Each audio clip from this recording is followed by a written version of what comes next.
So Chuck tells me Alex Anthopoulos might throw us for a curveball, and a giant one at that. Yeah, and we would just have to trust whatever Alex comes up with if that's the case. Reading every list of potential Braves candidates, there's some variance after the first four, but you're going to see the same four: DeRosa, Ross, Weiss, John Gibbons. I'm giving you my opinion. I don't think DeRosa's an actual candidate. Now, I don't know whoever is an actual candidate, but for any job, I think DeRosa is something that we have invented. So that's one. And my opinion is that David Ross, it seems like a cold lead. Nothing there. I don't know that. But if I'm right about that too, that means that if A-Train hires any human on earth outside of Weiss or Gibbons, we're going to all be stunned because there ain't a lot of other names being thrown out there. It is consistently represented as a very short list with very narrow qualifications, and there is not a peep coming out of across the street over there. So I can't tell you which direction they're going.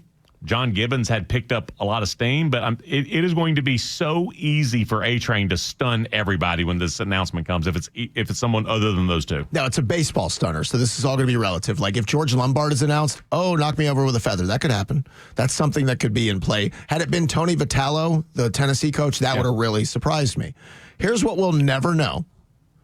I think this search is wider than we all believe. I think Alex, because he's never done it here, this is probably the one thing in his career he's done fewer than anything else, that I think he is doing a wider search on this than ever before. He's not in a rush.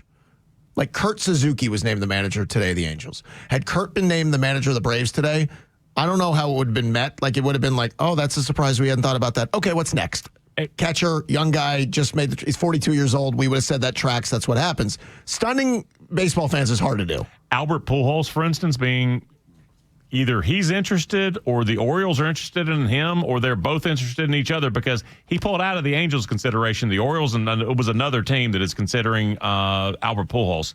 So he's throwing his name out there and apparently getting traction, not just from teams he played with. Yeah, but I'll say this again to you guys. There's not a name that's going to knock you over that's going to be like, oh, my God. Even if it's somebody that's not come up one time on this show or in any of the speculative lifts, it's just you're going to go, oh, I didn't think of that one. When they name, if it's the third base coach of the Cubs, okay. If it's Dusty Baker, it would do that. I mean, I guess to some degree, it's just I would love to find out how many candidates they're talking to. I get an idea that Alex is this is a wide canvas. This is a big blank space for him to kind of decide what he wants, what he doesn't want, and then narrow down as he moves along. Yeah, by the way, when I say stun, I'm going to say it's a name that nobody had ever mentioned. That's the whole, he's going to surprise us. Right. It's not with Ghost of Billy Martin. It's with, really? I didn't see his name anywhere. Here's the deal. If they named Freddie Gonzalez, I would be the most stunned human being on the planet. Outside of Freddie, and they're not naming Freddie.